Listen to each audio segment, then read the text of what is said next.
Two satellites have successfully docked onto each other. ISRO has executed the space docking experiment. And with this, India joins an elite club of nations after the USA, Russia, and China that can achieve such autonomous docking in space. But India here tried to do something that other countries have not. India is planning to establish a Bharatiya Antariksha Station, that is India's own space station. So if India wants to build a space station, you need this technology. Now, additionally, this is what China is using, this is what Russia was using, this is what America was using. But India has some grand plans, otherwise plans.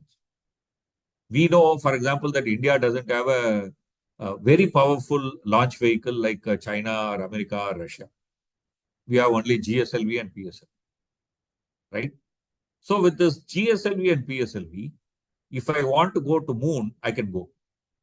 If I want to land on moon, I can land. We have demonstrated that. But now the next stage is I have to collect samples from moon and bring back. If you have to collect and bring back, I will have to launch a launch vehicle from the moon. It's not enough that I put a spacecraft down.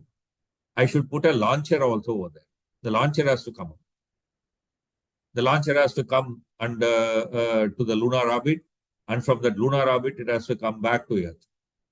For this whole process, the propulsion module which will take it to the moon, the lander module which will land, the module which will fly from moon, the module which will come back to Earth, all this put together, the powerful launch vehicles of America and China and Russia can do that. But we don't have that. So what do? You launch two rockets, one containing one part, the other containing another part. Docking technology has far reaching implications. Beyond space stations, it's also vital for the success of Gaganyaan, India's human spaceflight program. It also enables spacecraft to exchange crew, transfer supplies, or even assemble components for deep space missions. It's a very necessary technology if you want to have a human space program. And second, some of the ISRO's ambitious plans like Chandrayaan 4 and so on. Number one, this is a technology that is not off the shelf available. So you need to develop it. But in space, when I have a needle in my hand with eyelet and you have the thread in your hand, to align it properly so that one will go into the other. Can you imagine the problems of it? So you have algorithms like, for example, you have image recognition algorithm, you have distance finder algorithm, all these things. So in each of these two satellites, so each is sensing each other, and then they are kind of dancing in such a way that they will come and exactly meet. The experiment involved two satellites named SDX-01 and SDX-02. One acted as the chaser and the other as the target. The chaser performed precise maneuvers to approach and dock with the target.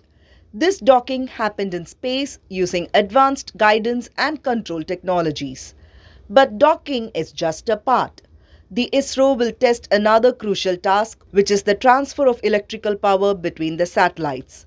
It is also said to be a vital part of the mission. Space station will require this kind of interconnection. But assume that your craft has a malfunction. Okay, so you want electrical power. So how do you get it? So which means that your craft and another craft has to be able to transfer power from this place to that place or that place to this place. Similarly, communication. You should be able to communicate with each other. SpaDex has opened up possibilities for missions to the moon, Mars, and beyond.